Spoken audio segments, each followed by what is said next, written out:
It's Thursday, March 1st. I'm Bijoli, and this is the CalTV show.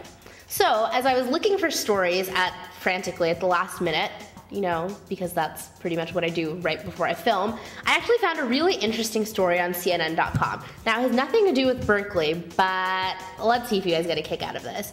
A 70-year-old man, Vincenzo Ricardo, was found mummified in front of his television set in Long Island a couple of weeks ago. Apparently, he'd been dead for over a year, and the police finally went to go investigate a burst water pipe at his house and found him with his TV still on, intact. Apparently, the low humidity in his house mummified him, which is sad. I'm definitely not trying to poke fun at the fact that this poor man died watching television, something my mom always threatens that'll happen to me if I don't stop watching TV. But here's the interesting thing.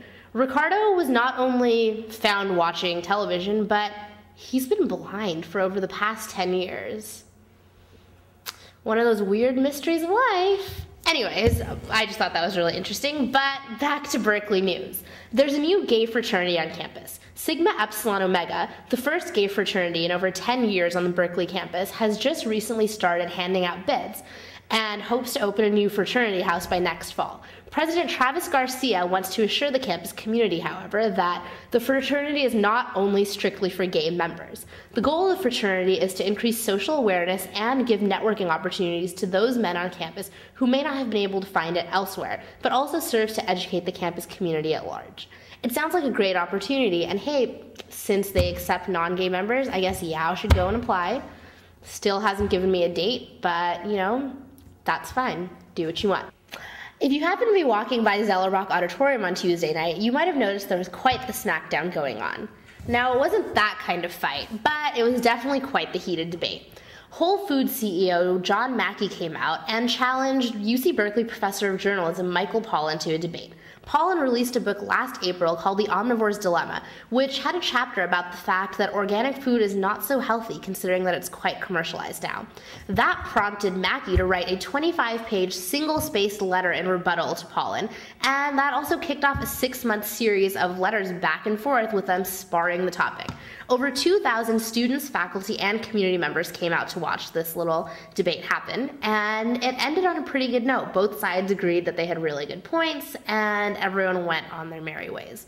Now, I find this really interesting because when I get into fights with people, I usually just, key their cars and stick a potato in their tailpipe, but I mean, that's cool. If you want to get 2,000 gastronomes to come and watch you guys argue it out on Zellerbach stage, all the power to you. But let's head on over to Sayuri, who was covering the blood drive that happened the past few days in MLK Student Union. If you live in the Bay Area, then you might remember 2-year-old Harrison Leonardo of San Francisco, who received a lot of media attention last fall in his search for a compatible bone marrow donor. Harrison, who suffers from a rare form of leukemia, has been searching for several months now, but with no luck, because for biracial people like Harrison, who is half Filipino and half Caucasian, finding a compatible donor, which is already a very difficult game of luck, is even more difficult due to the lack of ethnic minority donors.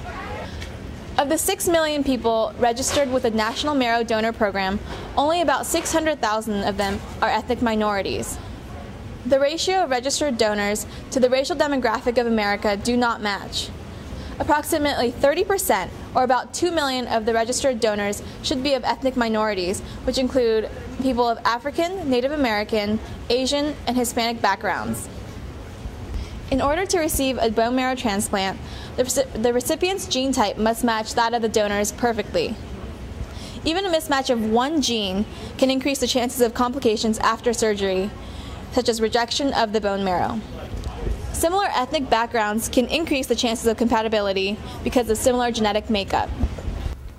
2 student affairs advisors here on campus have recently joined forces to raise awareness of the issue on this diverse Berkeley campus. Dewey St. Germain and Eugenia Foon recruited several student groups, including the Mixed Student Union, to host a 2-day bone marrow drive.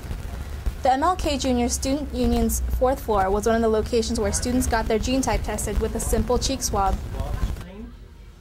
Now it's just done by cheek swabs, and I think it makes it just easier in that people who might have been fearful of needles and giving blood don't have to do that type of thing anymore. So it really simplifies the whole process.